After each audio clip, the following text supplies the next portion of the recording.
Menya amateka n'impinduramatwara y'amafaranga kuva abantu bagurana ibicuruzwa mu myaka ya kera kugera uyu munsi aho umuntu atunga amafaranga nk'imibare mu mabanki ndetse n'uburyo bwo kuyohereza bigakorwa yica ahantu hamwe. Duhererekanya amafaranga dukoresheje internet, umuntu akaba yibereye bwota amasimbi agaha amafaranga umuntu uri mu Rwanda, kandi ibyo byose akabikora akoresheje telefone yigendanwa. Bitandukanye no mu minsi ya mbere aho wasangaga umuntu akora urugendo rw'iminsi 5 agiye kwishyuza cyangwa se agiye kwishyura wabereye imideni. Muri iki kiganiro murasangamo ko abantu mu myaka yo hambere baguranaga ibicuruzwa ifaranga ritaraza ndetse nuko amafaranga agenda ahindura imikoreshereze uko bwije nuko bukeye. Byinshi kuri iyi nkuru ugiye kubyumva kuri OG TV show YouTube channel. Mbahaye ikaze, muri kumwe na Blaze. Amafaranga benshi twemeza ko ari umuyobozi w'isi kuko yafite hafi icyo atekereje gukora hano kuri iyi si biraba usibye kugura urupfu ngo niruzamutware. Abemera Imana bavuga ko amafaranga ariyo yahitanye umwana w'Imana. Muri rusange amafaranga ni nk'izingiro cyangwa se ifatizo rikoreshwa mu kugura cyangwa se kugurisha. Urufito cyangwa se imari ni inzira imwe rukumbi benshi bemeza ko ishobora kubishoboza abantu kujya mu ijuru, dore ko nk'uko amateka bitubwira mu gihe cya kera umuntu yatangaga amafaranga igihe umuntu we yabaga yapfuye. Hari imyemerere yemezaga ko ari ukugura ibyaha kugira ngo azajye mu ijuru. Ibi n'ubu hari amatorero cyangwa se insengero zikibigenderaho kuko benshi bemera ko umutunzi cyangwa se utanga ibya 10 n'amaturo ari uzakirwa bwa mbere mu ijuru. Amafaranga uko imyaka itambuka nikagenda hindura isura ndetse n'inzira akoreshwamo gusa, nk'uko tubikesha urubuga rwa telegraph.co.uk batubwira ko imyaka igera ku 5,000 ishize ubucuruzi butangiye kandi kigera ku 2,600 ari ishize ikoreshwa ry'amafaranga ritangiye. Ese waba warigeze utekereza ko mu minsi ishize umuntu yashoboraga kuba afite ikimasa cy'umushishe akajya mu isoko akaba yataha yikoreye igitebo cy'amasaka? None se waba warigeze utekereza ko umuntu yashoboraga kujya mu isoko afite ibuye mu mufuka agataha ayoboye ishyo ry'inka? None se niba uyu munsi umuntu ajya ku isoko nta mafaranga afite ariko akaba afite ikarita mu mufuka w'umwenda akabasha kugura ibicuruzwa byakuzura ikamyo, none se waba utekereza ko nyuma y'iri terambere hazaza irindi?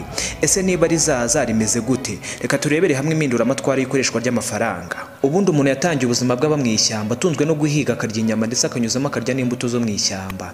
Uko ubuzima bwe bwagiye butera imbere umuntu yatangiye kunguka ubwenge bwo gutangira gukora zimwe mu nyamaswa. Yabanje kujya higa ndetse agatangira no kujya hinga n'ibyo kurya ndetse n'ibyatsi byo kugaburira ya matungo.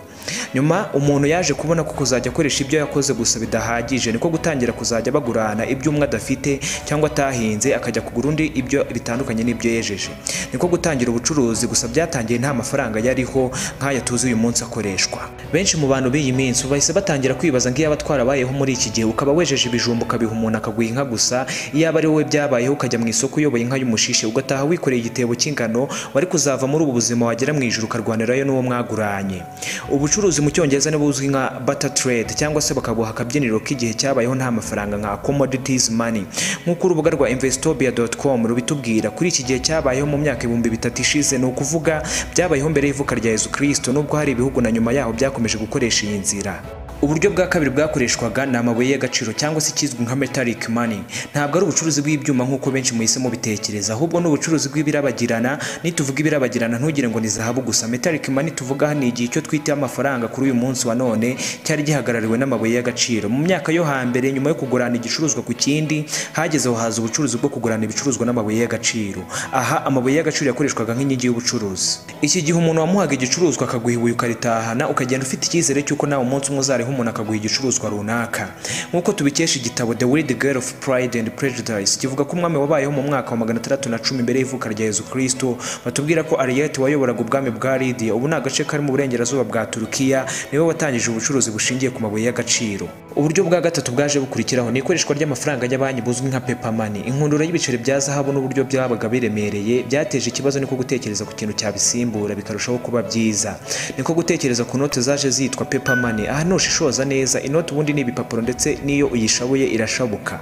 Ni naho havuye izina paper money. Nk'uko tubikesha urubuga investobia na economist.com batubwira ko paper money yatangiye gukoreshwa bwa mbere izanywe n'Abashinwa ahagana mu kinyejana cya 7. Abahanga mu bijyanye na design benshi bajya batekereza ko kwikora inote zabo mu rwego rwo gushaka gutera imbere banyuze mu nzira z'ubusamo, gusa benshi ntibibahira. Nujya kugura ikintu muri iyi minsi uzabona hari abantu batakugirira icyizere cyo ubona bafasha amafaranga cyangwa se inote barimo kwitegereza cyane bareba ko ari ukuriyemo n'amategeko, ndetse no mu bigo bishinzwe imari nka za banki n'ahandi baba bafite utumashini tubicunga aho basanga banyuzamo inote. Izi note cyangwa se paper money ni uburyo twakwita umuyobozi w'iyisi muri iyi minsi. Zituma benshi bahasiga ubuzima, abandi bakarara amajoro bakora cyane ngo ukwezi ni gushira abo bakorera bazabibahe nabo bikoreshe benshi bagura ibyo bakeneye. Mu rurimi rw'icyongereza babyita medium of exchange cyangwa se izingiro ry'igurana. Ese ninde ushinzwe kugenzura ikwirakwira ndetse no gusimbuza amafaranga yangiritse? Aba babikora ni Central Bank y'igihugu cyangwa se icyo twakwita izingiro rya banki z'igihugu runaka. Hano mu Rwanda nituvuga BNR cyangwa se banki nkuru y'u Rwanda urabyumva vuba. Iyi ni igenga ikoreshwa ry'amafaranga ndetse na banki zose ziba mu gihugu. Uburyo bwa kane ni credit money. Kubera kutizera umutekano ndetse n'amanyanga ya hato na hato ku bijyanye n'amafaranga, benshi kuri ubu bari gukoresha icyo twita credit cyangwa se check. Iki ni igihe cyo kubika amafaranga mu buryo bwa check cyangwa se kubitsa amafaranga muri za banki, bakaba aribo bakugenera cyangwa bakayakurindira umutekano. Wowe wajya kuyabikuza bakakwereka imibare yegeranye n'amazina yawe. Iki ni icyiciro cya kane cy'iterambere cy'ifaranga. Ubu umuntu iyo yaguze cyangwa se agiranye amasezerano n'umuntu asigaye ahita avuga ati ndaguha check. Iyi check iba yanditseho imibare y'amafaranga baguhaye akanasinyaho, we ukajya kuri banki aho yabikije amafaranga cyangwa se aho bayamucungira karibo bayaguha, bakayakura ku mazina ye bakayashyira kuri konti yawe. Icyiciro cya gatanu ni icyiciro cyitwa plastic money. Muri iki cyiciro cyitwa icy'abasirimu kirangajwe imbere n'ubucuruzi bwa e-commerce, service economy, byose bikuye muri digital economy cyangwa se ubucuruzi bw'ikoranabuhanga rigezweho. Murandasi ni ryo pfundo ry'ikoreshwa ry'amafaranga rigezweho. Iki cyiciro kirimo ubucuruzi bukoresha ama credit card. Nituvuga credit card benshi muhite mwumva ibyuma bya ATM cyangwa se automated teller machine cyangwa se ubundi buryo bwose bukoreshwa tugura nta muntu n'umwe ufashe amafaranga mu ntoki. Ubucuruzi buyobowe n'ibigo by'itumanaho ndetse n'ibigo by'ishoramari. Aha dusangamo icyiciro cya mobile payment ibizwi hano mu Rwanda nka mobile money, Tigo Cash na Airtel money. Ifaranga rigezweho cyane riri gukoreshwa muri iyi minsi ni Bitcoin. Iki ni icyiciro nubwo benshi batarakimenya imikorere yacyo, ubu nicyo gisa nk'ikiyoboye ikoreshwa ry'amafaranga riganje muri iyi minsi. Iyi nzira yatangiye rikoreshwa bwa mbere na mbere n'Abanyamerika, gusa magingo ya hafi ibihugu byose bo kuri uyu mubumbe dutuye biri gukoresha aya mafaranga. Bitcoin kugeza ubu nta muntu n'umwe uzwi wayizanye cyangwa ngo hamenyekanye itsinda ry'abantu runaka, gusa ikizwi nuko iyo biyoberanye bahita bavuga ko yazanywe n'abantu cyangwa se umuntu ukunzwe guhabwa izina rya Satoshi Nakamoto.